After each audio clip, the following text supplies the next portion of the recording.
أبو جوهرة، إيش فيك متضايق؟ الراتب خلص يا أم جوهرة، وجوهرة محتاجة أغراض للمدرسة. بصراحة ما عارف كيف أتصرف. أنت لو ما دافع فاتورة الكهرباء والماي هالشهر كان بيفضل لنا شيء من راتب. كيف ما أدفع يا أم جوهرة؟ والشهر الماضي ما دافعين، أخاف يقطعوها. أحسن يقطعوها ونتحمل، ولا تظل بنتي بدون أغراض للمدرسة. أنت إيش جالسة تقولي؟ يلا كله خير.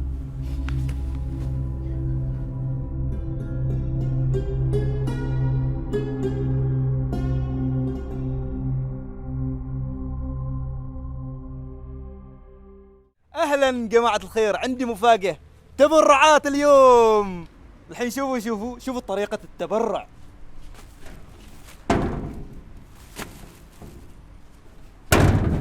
طريقة سهلة.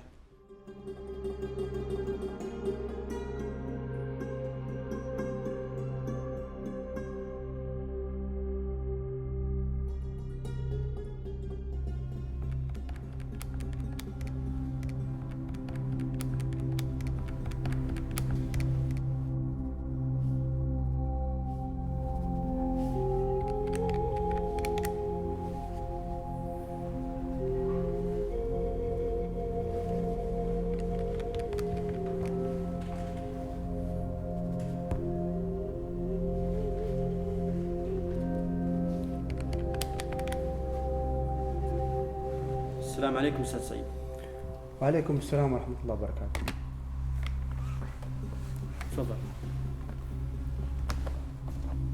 شكرا.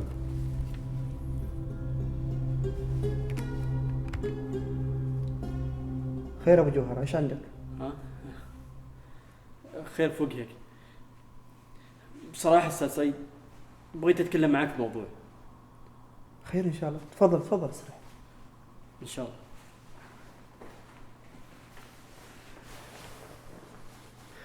بصراحة أستاذ سعيد أنا محتاج أنكم تقدموا راتبي هذا الشهر، لأني أمر بظروف صعبة الله العالم فيها.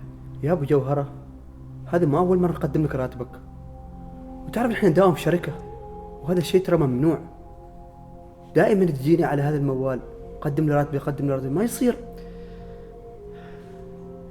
أحسنت.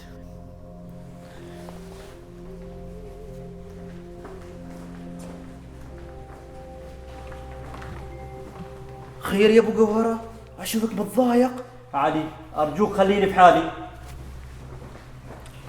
أبو جوهرة، لحظة أبو جوهرة، طيب خبرني وش فيك، يمكن أقدر أساعدك.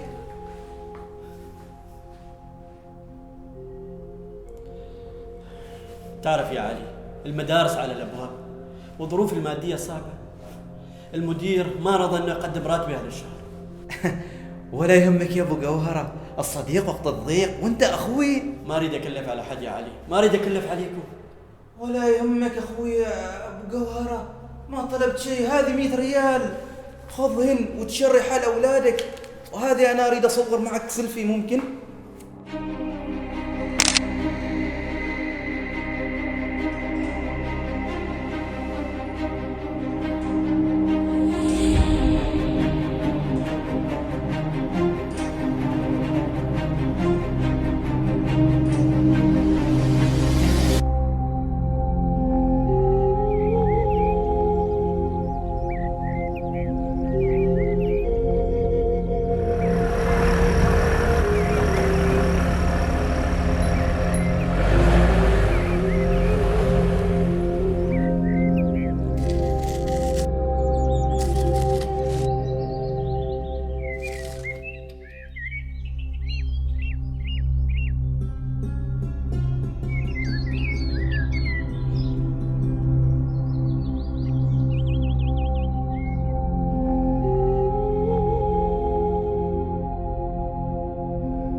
ليش ما قلتي لي إنه أبويا أخذ فلوس من عند أبو ربيعتي في الصف؟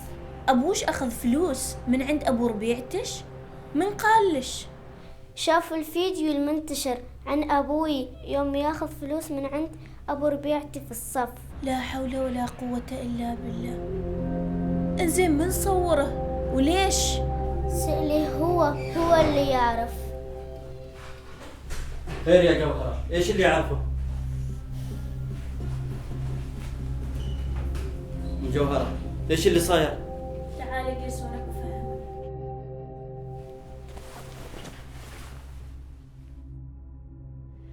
الحين عرفت السالفة. ايش الحل يا ام جوهرة؟ ننتقل من الحارة هذه وننقل بنتنا في مدرسة ثانية.